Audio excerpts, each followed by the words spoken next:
Video ini hanya untuk mereka yang punya logika. Bagi yang tidak punya logika, skip aja.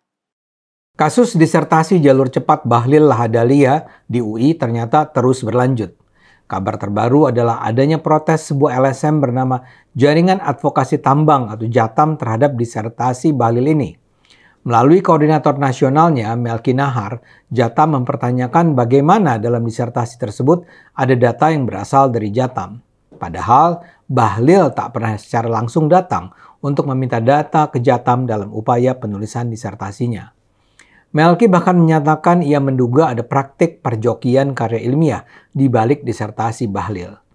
Tuduhan JATAM ini serius. Proses penulisan disertasi harus dilakukan dengan mematuhi kaidah etika akademis yang ketat, termasuk di dalamnya soal sumber data yang dituangkan dalam disertasi. Misalnya saja, dalam disertasi tidak boleh ada data yang dikutip dari sumber anonim yang tak mau disebut namanya.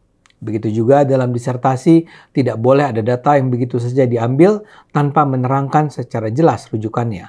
Dan dalam kasus Bahlil ini, penulis harus secara jujur bicara pada narasumber bahwa hasil wawancaranya akan digunakan untuk keperluan penulisan disertasinya.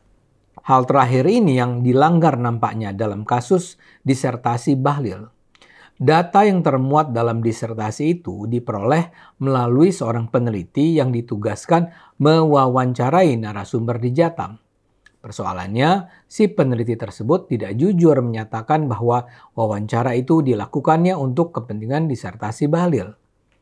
Ini memang bukan tindakan penipuan dengan ancaman hukum pidana, tapi ini jelas melanggar etik dan sebuah pelanggaran etik bisa berdampak serius pada keabsahan disertasi tersebut. Disertasi Bahlil ini memang penuh masalah. Semula yang diributkan adalah soal betapa cepatnya Bahlil bisa meraih gelar doktor di UI. Kelulusan Bahlil bahkan dianggap melanggar aturan UI sendiri. Dalam aturan, gelar doktor bisa diraih dalam waktu minimal 4 semester dan maksimal 10 semester.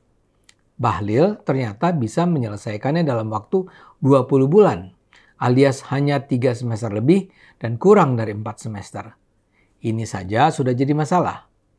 Tapi UI berkeras bahwa itu tidak masalah karena Bahlil sudah berada di semester keempat. Bagaimanapun, mereka yang terbiasa membuat penelitian selevel disertasi mempertanyakan bagaimana mungkin Bahlil bisa menyelesaikannya dalam 20 bulan. Masalahnya, Bahlil bukanlah seorang ilmuwan yang biasa menulis karya ilmiah apalagi yang selevel disertasi. Dia sendiri kan seharusnya sibuk menjadi menteri dan juga petinggi Partai Golkar. Jadi bagaimana mungkin dia bisa memberikan perhatian serius untuk menulis sebuah disertasi di UI? Apalagi 3 promotornya bukan main-main. Ketiganya adalah dekan di 3 fakultas berbeda di UI. Fakultas Ilmu Ekonomi, Fakultas Ilmu Administrasi, dan Fakultas Sekolah Kajian Strategik dan Global. Jadi mestinya ada tuntutan yang cukup ekstra pada Bahlil untuk menulis disertasi yang memuaskan. Tapi kini persoalan menjadi lebih serius karena adanya gugatan JATAM. Seperti diberitakan Warta Kota, JATAM menegaskan tidak pernah memberikan persetujuan, baik secara tertulis maupun lisan, untuk menjadi informan utama bagi disertasi tersebut. Menurut Melki, data dari JATAM bisa muncul dalam disertasi Bahlil karena peran seorang peneliti UI bernama Ismi Askia. Ismi datang ke JATAM dan mengaku sedang meneliti dampak hilirisasi nikel bagi masyarakat di wilayah tambang. Mungkin karena takut JATAM akan menolak, Ismi tidak memberikan informasi yang layak dan memadai bahwa wawancara tersebut merupakan salah satu proses penelitian bagi disertasi Bahlil.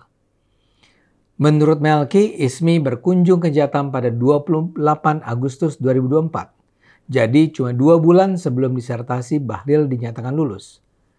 Dia datang ke kantor JATAM bersama seorang rekannya yang mengaku sebagai peneliti di lembaga yang sama. Ismi sama sekali tidak mengaku meneliti untuk kepentingan orang. JATAM dengan senang hati membantu Ismi dan menyediakan data yang diperlukannya.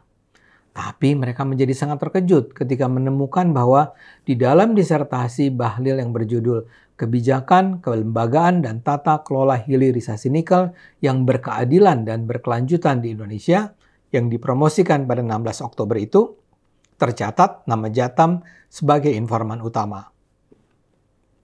Jatam mendapati dalam disertasi terdapat kalimat-kalimat langsung yang datang dari wakil Jatam yang diwawancara Ismi.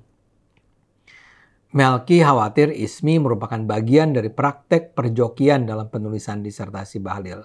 Jatam sudah menghubungi Ismi melalui telepon dan WhatsApp untuk minta klarifikasi. Ismi semula menampik bahwa informasi hasil wawancaranya digunakan dalam disertasi Bahlil. Tapi di bagian lain dari jawabannya, Ismi menyampaikan permintaan maaf dan alasan dia hanya diminta membantu mewawancarai pihak Jatam. Ismi kemudian juga mengirimkan nomor kontak tertentu kepada Jatam tanpa menjelaskan identitas nomor yang dituju. Setelah itu, Ismi memblokir nomor Jatam yang menghubunginya. UI sendiri terkesan tidak menampik gugatan Jatam tersebut.